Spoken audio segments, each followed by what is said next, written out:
যতদিন আমি মাতৃ জঠরে ছিলাম, মায়ের খাওয়া হয়ে গেলে আমার খাওয়া হয়ে যেত।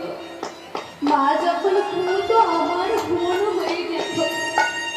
কিন্তু যখন আমি মাতৃ জঠর থেকে বাহির হলাম, একে একে কাম, ক্রোধ, লোভ, মোহ, মদ, মাৎসর্য, এই এক একটি করে 6টি পশু আমার এই হৃদয় মন্দির দখল করলো। আর যেখানে 6টি পশু থাকে মা, সেখানে কি কোনো ভগবান থাকতে পারে গো?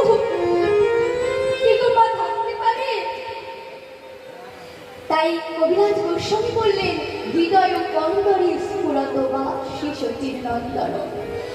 হে চৈতন্য মহাপ্রভু, অনেক সময় দেখবেন মা, মন্দিরের মধ্যে যখন গুহার মধ্যে পশু বাস করে, সেই সময় যদি কোনো ঋষি বা মুনি এসে ধ্যান করে,